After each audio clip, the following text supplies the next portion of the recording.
誰だよ。俺の女いじめてるやつは誰だよ。 Hey what's up guys, welcome back again with me. Oke, di video kali ini gua akan membahas sebuah film yang menurut gua lumayan nguras emosi banget. Ya gimana enggak coba. Film dengan judul Koizora yang dirilis pada tahun 2007 ini akan mengisahkan tentang seorang siswi SMA yang harus menjalani sebuah kisah cinta yang sangat dramatis, dan mungkin akan menjadi sebuah film yang sad ending. Penasaran? Tanpa lama-lama lagi, langsung aja kita masuk ke alur ceritanya.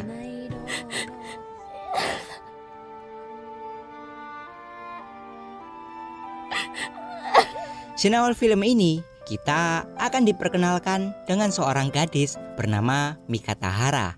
Mika yang masih duduk di kelas 1 SMA itu, rupanya ia telah memiliki 2 orang teman, di mana ketika mereka saling mengumpul dan membicarakan tentang kisah cinta mereka masing-masing, di sini Mika hanya terdiam karena ternyata ia sama sekali belum pernah berpacaran. Hingga ketika mereka bertiga berjalan di lorong kelas, tiba-tiba mereka berpapasan dengan 2 orang murid laki-laki dari kelas sebelah bernama Nozomu dan Hiroki Sakurai. Nozomu yang bisa dilihat seperti anak berandalan itu, ia kemudian mulai mendekati Mika dan memintanya untuk saling bertukar nomor ponsel. Namun sebelum Mika memberikan nomor ponselnya, salah satu temannya tersebut yang ternyata menyukai Nozomu, ia langsung memotong pembicaraan mereka. Dan karena hal ini, Mika akhirnya bisa menghindari laki-laki itu. Namun ketika ia hendak pergi dari sana, secara tak sengaja ia malah bertabrakan dengan Hiro.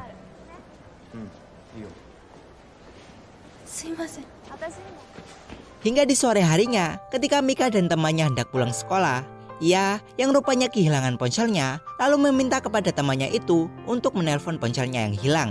Dan ketika ia mencari ponsel itu di perpustakaan, akhirnya Mika bisa menemukan ponselnya sedang berdering.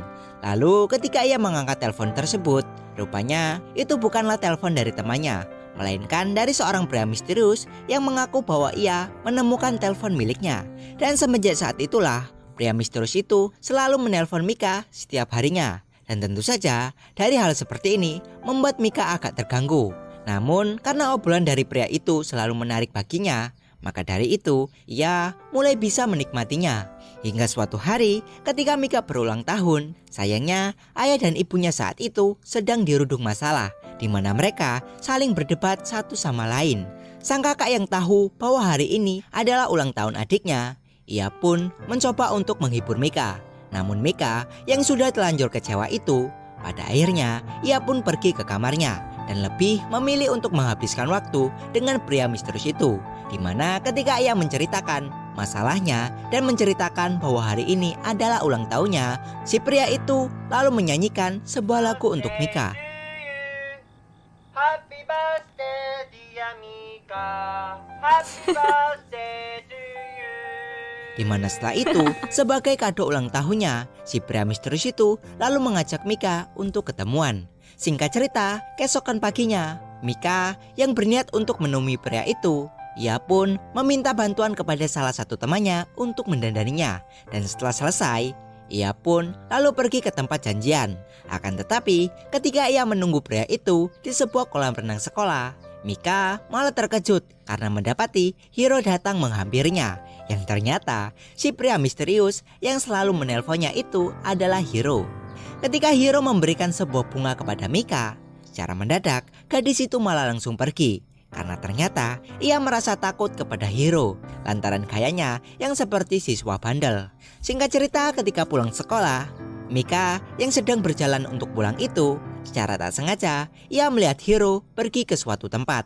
Dan karena Mika penasaran, ia pun mengikutinya. Yang ternyata si Hiro ini pergi ke taman bunga yang selalu ia urusi, di mana Hiro menanam kembali bunga yang hendak ia berikan tadi. Melihat Mika ada di belakangnya, Hiro pun lalu menyemprotkan air ke arah matahari, di mana hasil dari semprotan itu membentuk sebuah pelangi.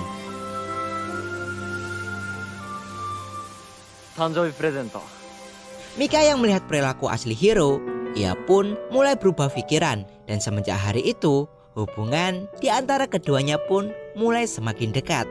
Hingga suatu hari ketika Mika sedang belajar, secara tiba-tiba ia mendapatkan sebuah pesan dari Hiro yang memintanya untuk menemuinya di perpus sekolah. Mika yang sekarang ini sudah jadian dengan Hiro, ia pun lalu beralasan kepada guru untuk pergi ke UKS.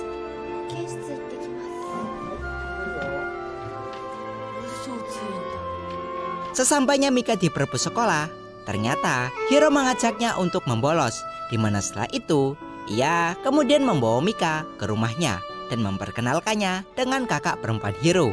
Hajimemashite. Ketika Mika masuk ke kamar Hiro, terlihat jelas bahwa hal seperti ini adalah pengalaman pertama baginya. Hiro yang menyadari bahwa hal ini adalah pengalaman pertama bagi Mika, ia pun lalu mengatakan kepadanya bahwa dirinya akan bersikap lembut. Dan setelah itu mereka pun 優しくするから。ヒロ、こんなにも優しい痛みがあったなんて私は初めて知ったよ。 Setelah selesai, Mika pun terbangun dari tidurnya dan membenarkan pakaiannya yang terbuka. Dan karena si Hiro masih tertidur, pada akhirnya Mika pun memutuskan untuk pulang sendirian. Keesokan harinya, Mika yang sedang menunggu bus di halte untuk pergi ke tempat Hiro, secara tiba-tiba ia dihampiri oleh sebuah mobil hitam, yang kemudian beberapa pria dari mobil itu menyeret dan membawa Mika pergi dari sana. Namun ketika mobil itu terhenti, Mika berhasil lari dari sana. Akan tetapi beberapa pria yang mengejarnya berhasil menangkapnya kembali. Dan setelah tertangkapnya ini, Mika kemudian digilir oleh seluruh pria yang ada di sana. Hingga di malam harinya, Mika yang merasa hancur itu, ia pun lalu mulai berjalan untuk pulang. Akan tetapi di tengah perjalanan, ia malah bertemu dengan Hiro, yang ternyata si Hiro ini telah mencarinya sejak siang tadi. Hiro yang tahu kondisi Mika saat ini, ia pun lalu memeluk Mika dan mencoba untuk menenangkannya. Dan setelah itu, Hiro pun lalu membawa Mika ke rumahnya. Setelah Mika mulai tenang, ia pun lalu pergi dari sana, di mana ia berencana untuk mencari orang yang telah membuat pacarnya seperti ini. Setelah ia menghajar para pria itu, barulah diketahui bahwa ternyata para laki-laki itu adalah suruhan dari seseorang bernama Saki, yang mana si Saki ini adalah mantan pacar Hiro. Setelah ia tahu dalang dibalik semua ini, Hiro pun lalu mencari Saki dan menyeretnya ke hadapan Mika. こいつがやらしたか。俺の元カノサキ。 Si kakak Hiro yang pada saat itu sedang menenangkan Mika, ia pun juga ikut emosi, di mana setelah itu ia mengambil sebuah gunting dan langsung memotong rambutnya. Setelah Mika mulai bisa tenang, Hiro kemudian mengantarkannya untuk pulang ke rumah. Namun ketika kedua orang tua Mika melihat kondisi anaknya tersebut, mereka pun langsung menutup pintu tanpa menyapa ataupun berbicara dengan Hiro. Ibu dari Mika yang takut anaknya kenapa-napa, keesokan harinya ia lalu membawa Mika ke rumah sakit untuk diperiksa. Dan untungnya dokter di rumah sakit itu menyatakan bahwa Mika dalam kondisi baik-baik saja. Akan tetapi dari kejadian itu rupanya telah membuat Mika kehilangan rasa percaya dirinya, di mana ia sekarang ini menjadi malu untuk berangkat sekolah. Belum lagi saat di sekolah, Mika selalu mendapatkan sebuah pesan aneh yang mengatakan bahwa ia tidak pantas untuk Hiro. Dan bukan hanya itu saja, ketika Mika masuk ke kelas, ia juga mendapati sebuah tulisan di sana yang mengatakan bahwa Mika adalah seorang gadis yang nakal, yang rupanya tulisan itu bukan hanya di kelasnya saja, akan tetapi hampir seluruh kelas di sekolahan itu. Hiro yang tahu bahwa sekarang ini Mika telah diganggu oleh seseorang, ia pun kemudian mulai menghapus satu persatu tulisan aneh tersebut. Dan setelah selesai, ia lalu membawa Mika ke perpus sekolah untuk menenangkannya di sana. Mika yang sekarang ini merasa bahwa sosok Hiro adalah sosok yang bisa melindunginya. Ia pun mulai merasa aman dengannya, di mana setelah itu mereka berdua kemudian berpelukan.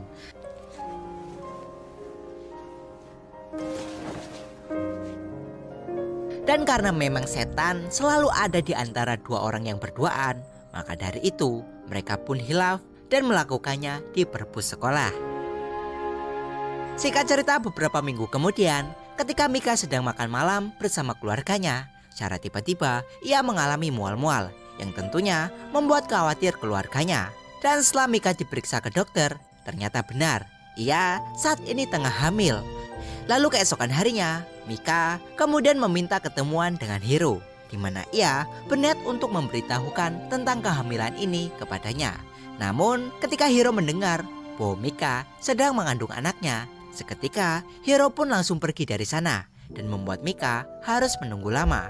Namun saat Mika hendak pergi, tiba-tiba Hiro kembali, di mana ia lalu memberikannya sebuah hadiah sambil mengatakan bahwa dirinya berjanji akan membahagiakan Mika dan anak yang dikandungnya. 頑張って二人で育てようぜ。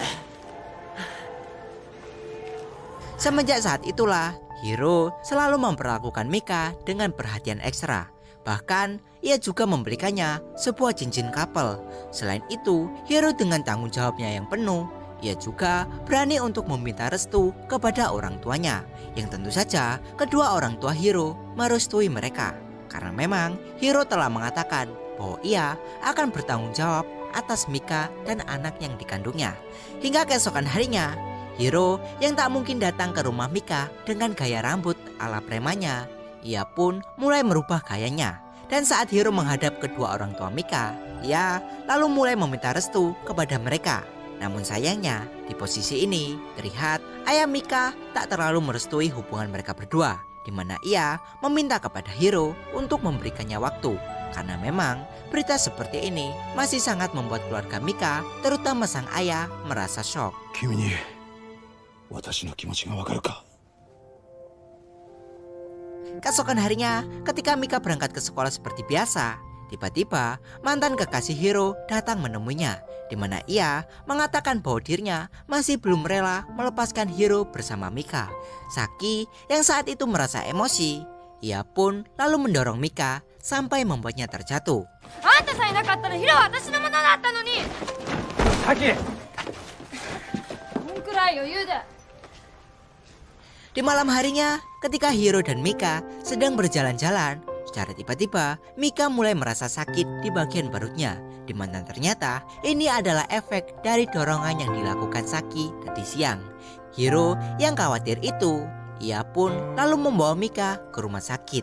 Namun sayangnya, setelah diperiksa, ternyata anak yang dikandung Mika telah gugur akibat terjatuh tadi. Mengetahui akan hal tersebut, tentu saja membuat Mika ataupun Hiro merasa terpukul, di mana sebagai upacara atas kehilangan calon anak mereka, baik Hiro ataupun Mika kemudian membuat sebuah kuburan di tempat biasa Hiro menanam bunga untuk mendoakan anak mereka yang telah gugur pada tanggal 24 Desember. 弱いお母さんでごめんね。少しの間だったけど、幸せな時間をありがとう。 またいつか生まれてこいよ。 Singkat cerita, setelah kejadian itu, rupanya telah merubah sikap Hiro, di mana ia jadi sering bolos sekolah dan sulit untuk ditemui. Bahkan ketika Mika datang ke rumahnya, Hiro selalu tak ada di rumah. Hingga suatu malam, Mika mendapatkan sebuah telepon dari salah satu temannya yang mengajaknya untuk pergi ke rumah Hiro, di mana ia mengatakan bahwa hari ini Hiro akan mengadakan sebuah pesta. Mika yang memang sudah lama tak bertemu dengan Hiro, akhirnya ia pun memutuskan untuk ikut dalam pesta itu. Sesampainya Mika di rumah Hiro, ternyata mereka semua sedang mabuk-mabukan.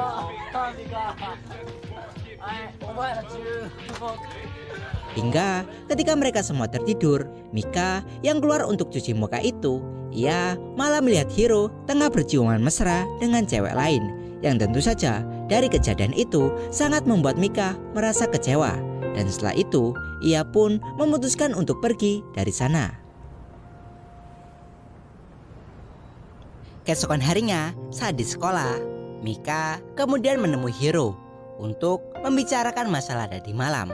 Akan tetapi Hiro yang terlihat cuek itu dengan gak ada perasaannya, ia mengatakan bahwa dirinya ingin putus dengan Mika.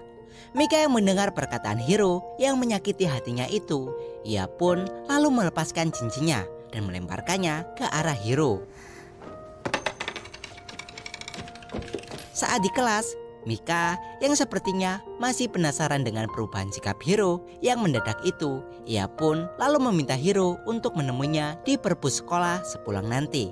Namun sayangnya, setelah Mika lama menunggu, Hiro tak kunjung datang menemuinya. ずっと待ってるから。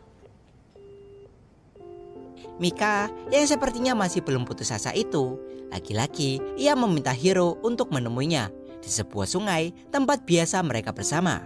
Hiro yang sepertinya memang berniat untuk putus itu, pada akhirnya ia pun menemui Mika dan mengatakan untuk tak menemuinya lagi. Selain itu, ia juga melemparkan sebuah cincin yang pernah Mika kembalikan kepadanya. 俺もうお前の涙拭いてやれねえから。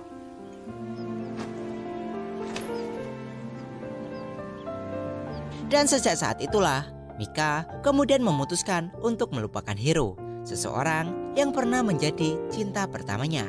Hingga suatu hari teman wanita Mika mengajaknya untuk datang di sebuah pesta yang bisa dikatakan ini seperti kencan buta, di mana di dalam pesta itu Mika kemudian berkenalan dengan seorang pria bernama Yu Fukuhara yang nampaknya Yu tertarik kepada Mika.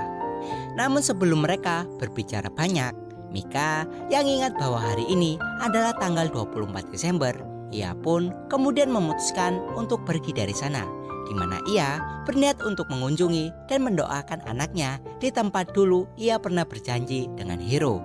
Namun ketika ia sampai di sana, ia agak sedikit kaget karena ternyata di tempat itu sudah ada sebuah boneka salju yang sepertinya Hiro baru saja dari tempat itu. Namun ketika ia mencari Hiro di sekitar tempat tersebut, ia malah bertemu lagi dengan Yu yang ternyata pria itu khawatir dengan Mika yang pergi ketika hujan salju. Perhatian serta perasaan tulus yang selalu Yu berikan sejak hari itu rupanya telah berhasil sedikit membuka hati Mika. Namun walaupun demikian, bayang-bayang akan Hiro masih saja melekat di hatinya. Hingga suatu ketika, keluarga Mika lagi-lagi mulai ribut kembali, di mana kali ini pertengkaran kedua orang tuanya itu malah semakin parah. Mika yang pada malam itu tak ingin kedua orang tuanya bercerai, ia pun mulai mendatangi rumah Yu, di mana di rumah tersebut Mika lalu menceritakan semuanya. Yu yang bisa bersikap dewasa ini, ia pun lalu mencoba menenangkannya, di mana keesokan harinya ia mengantarkan Mika untuk pulang ke rumah. Namun saat sampai di rumah, ternyata kedua orang tua Mika sedang tak ada di sana. Yu yang melihat robekan album keluarga Mika, ia pun kemudian mengajaknya untuk menyatukan kembali foto-foto tersebut. Di mana setelah selesai dan kedua orang tua Mika sudah pulang, ia kemudian menemui mereka dan memperkenalkan diri sebagai kekasih Mika. Selain itu, ia juga menceritakan bahwa semalam Mika menangis di rumahnya karena ia tak ingin kedua orang tuanya berpisah. Setelah mengatakan hal itu, Yu kemudian memberikan robekan foto yang sudah ia dan Mika perbaiki.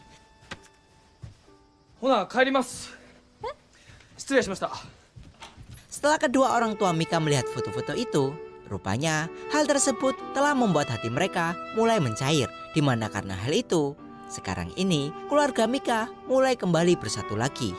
Singkat cerita, waktu pun berjalan begitu cepat, di mana di tanggal 24 Desember di tahun ini, Yu mengantarkan Mika ke tempat pemakaman anaknya.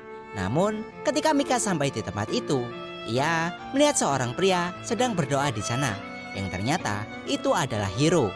Setelah sedikit berbicara dengan Hiro, Mika kemudian mulai berdoa untuk anaknya. Akan tetapi rasa penasaran akan Hiro yang meninggalkannya tanpa alasan itu tentu saja masih sangat membuat tanda tanya besar di hatinya. 受験頑張れよ。なんでいつも一方的なの？いつも私のこと置いていくの？答えてよ。答えてよ。Hiro! Selang beberapa bulan, akhirnya Mika bisa lulus dari sekolahnya. Namun anehnya, dalam acara kelulusan ini, Hiro malah tak menghadirinya. Mika yang sekarang lulus dari SMA-nya itu, ia pun memutuskan untuk masuk di universitas yang sama dengan Yu, di mana karena hal itu hubungan di antara keduanya pun semakin dekat. Hingga tak terasa 24 Desember pun datang lagi, di mana di tahun ini lagi-lagi Yu mengantarkan Mika ke makam anaknya. Namun sebelum Mika pergi, Yu terlebih dahulu memberikannya sebuah cincin sebagai tanda keseriusan cintanya. これでミカはほんまに俺だけのもんや。Lalu sebelum Mika pergi untuk mendoakan mendiang anaknya itu, sebenarnya di sini Yu sudah memiliki firasat buruk. Akan tetapi berhubung Mika sudah berjanji akan terus bersamanya, maka dari itu ia pun membiarkan Mika untuk pergi. Setelah Mika sampai di tempat makam anaknya itu, ia agak sedikit terkejut ketika melihat Nozomu, teman SMA Hiro, ada di sana.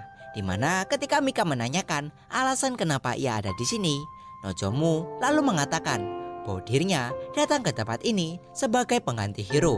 Selain itu, di momen ini Nozomu juga mengungkapkan sebuah rahasia tentang Hiro yang telah lama dirinya rahasiakan, di mana ternyata semua alasan kenapa Hiro mulai menjauh dari Mika dan seolah menghilang itu rupanya lantaran karena masalah kesehatannya, yang ternyata si Hiro ini telah divonis mengidap kanker dan usianya tak akan lama lagi. Maka dari itu sejak 2 tahun yang lalu Hiro selalu berusaha untuk membuat Mika menjauh darinya dengan alasan agar gadis yang ia cintai itu tak harus ikut menanggung bebannya. Setelah mendengar semua kenyataan itu, rupanya telah membuat perasaan Mika mulai goyah. Sementara itu, untuk Yu yang telah menunggu Mika selama lebih dari 1 jam itu, akhirnya ia pun memutuskan untuk menjemput Mika. Di sini, Mika yang ternyata perasaannya masih ada untuk Hiro, ia pun memutuskan untuk pergi dan menemuinya. Namun tentu saja hal itu sempat dicegah oleh Yu, sehingga menyebabkan cincin yang dipakai oleh Mika terlepas. Yu yang mulai sadar bahwa kebahagiaan orang yang dirinya cintai tak bisa ia paksakan. Pada akhirnya ia mengambil sebuah keputusan bijak, di mana ia merelakan Mika untuk pergi dan menjemput kebahagiaannya, yaitu Hiro cinta pertamanya. Ya walaupun harus seperti ini, tentunya harus mengorbankan kebahagiaan untuk dirinya sendiri. Wah, ayo ike. Ore ga naku mae ni hayo ike.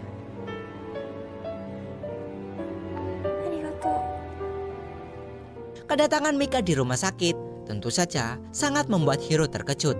Namun walaupun begitu, di posisi ini Mika lah yang sangat terkejut mengetahui kondisi Hiro. Apalagi ketika ia melihat ternyata Hiro masih memakai cincin perjanjian mereka. Setelah mengetahui akan semua itu, Mika kemudian mulai mengatakan kepada Hiro bahwa dirinya akan selalu mencintainya bagaimanapun keadaannya. Dan sejak dari hari itulah Mika lalu mulai memakai cincinnya kembali. Dalam kebersamaan di ruang kamar rumah sakit, Mika dengan sabarnya ia selalu menemani Hiro dalam kondisi apapun. Hingga suatu hari Hiro yang selalu mengambil foto Mika, ia kemudian memintanya untuk mencetakkan beberapa foto di kameranya. Jangan Mika.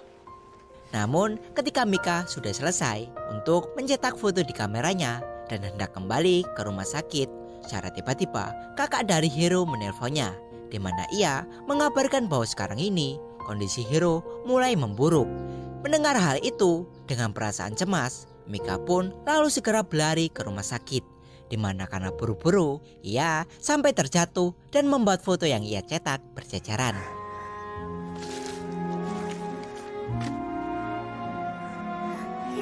Mika yang merasa sangat khawatir, ia pun kemudian memutuskan untuk menghubungi kakaknya dan memintanya untuk memberikan ponselnya kepada Hiro. Dan di momen ini, Hiro dengan kondisinya yang sangat lemah, ia lalu meminta kepada Mika untuk tersenyum.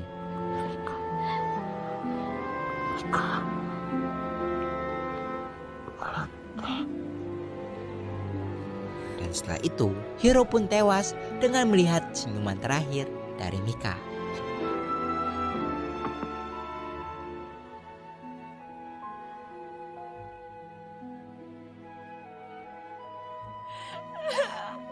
Kehilangan sosok Hiro rupanya telah membuat luka yang begitu dalam di hati Mika, di mana sejak saat itu Mika menjadi sosok gadis pemurung.